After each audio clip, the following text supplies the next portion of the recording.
Hey guys, so little guy came home from school yesterday with 102 fever. Now I can't take him to school, which means I'm gonna record lessons, probably for the next today, tomorrow, Friday. If I can't, I'll let you know if we have a Google Meet. How about that? It'll be posted in Canvas the that morning at before 8:30, whether or not we're gonna have a Google Meet. But other than that, there will be a video posted every day. So today we're just looking at our notes, and you guys are going to finish out your study guide that's posted in Canvas. You guys did it on Friday. It's due at midnight tonight. So please make sure that you do get this done. So we're going to look at a few parts of our notes. This is a really important portion of it because a lot of this relates back to the things that we'll talk about for the rest of the semester.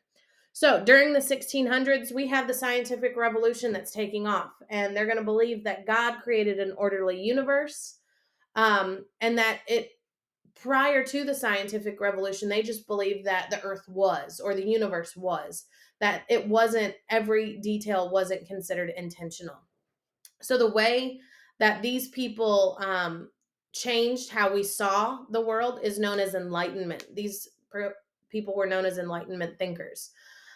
These specific thinkers, they're going to apply the ideas and rules of nature to that of people in society. So if you take like a lion's pride, for example, there's always going to be someone who's willing to take charge. So like if in a lion's pride, there's going to be someone that challenges the head of the pride. And obviously they have a little fight or whatever over it, and whoever wins is now the new leader of the pride. Same thing in wolves, same thing with the bee colony. If a queen bee dies, there's always another queen that's there to take the spot. And if you think about how we apply that in society, if you look at the hierarchy of like a monarchy, where there's a king and queen, there's always somebody who's willing to become the next king or queen, or there's always somebody who's going to try and take the lead. There's always your worker bees. There's always the people that are going to build it up. And then there's the people that are going to make things work. So they apply these concepts of nature and these ideas that come from nature to how people in society work. There's a couple Enlightenment thinkers we're going to look at today. We have Machiavelli, Thomas Hobbes, and John Locke. Tomorrow, we're going to add to that with a guy named Rousseau and a guy named Montesquieu. Machiavelli is probably one of my favorites. He's an Italian Renaissance writer.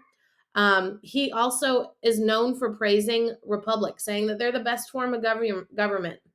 Of course, he's going to praise a republic because he's from Italy, which is where a republic started in the city of Rome. So, of course, he's going to think that it's the best form of government. But he's also going to argue that leaders should be feared rather than loved. And this statement is, I believe, is so true. Growing up in a military house, my parents terrified me.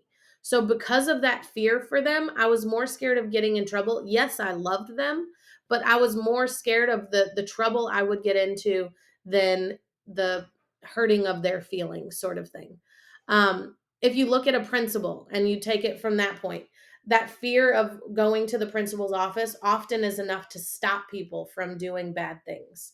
Versus if you have a really cool laid back principal, they're kind of like, hey, it's okay. That guy doesn't scare me. I'm okay with going to his office. It's not a big deal. So you kind of have to look at that. And then we have the next guy is Thomas Hobbes. He's going to come up with this idea of social contract, meaning that we have to give up some of our rights for the government to actually work. Like, for example, we have freedom of speech, but can you go around and say, like, threaten people or call them a million times or knock on their door, just talk to them incessantly, even though they've asked you to stop? No, that's called one, threatening, and two, it's called harassment. You can't do that. Hi, Wyatt. So if we had true freedom of speech, that wouldn't be an issue. We wouldn't have the problems of people saying that you're threatening or harassing them. So we have to give up some of our rights so that our government will operate to protect our rights. The government's there to protect our freedoms. But with the idea and concept of social contract, You have to give up a little bit of that. Thomas Hobbes also believed that people were too selfish to govern themselves. He thought that they needed to be controlled. That's that Hobbesian thought where you have to, um, you're not smart enough to govern yourself. That people were made to be ruled. What we're going to look at, like an Avengers clip tomorrow on like Thomas Hobbes versus John Locke, and that's a really important concept. Then we have a guy, John Locke, and he believed in equal rights, that you were given from birth certain God-given rights like life, freedom, and the right to own property. You're going to see this again during the Declaration, but instead of it saying life, liberty, and property, he's going to talk about life, liberty, and the pursuit of happiness. And back then, to technically be considered happy, happy, yeah, you have to own property, because you were given these rights. Property essentially translated to having access to, if you own property, you have certain things that you can do.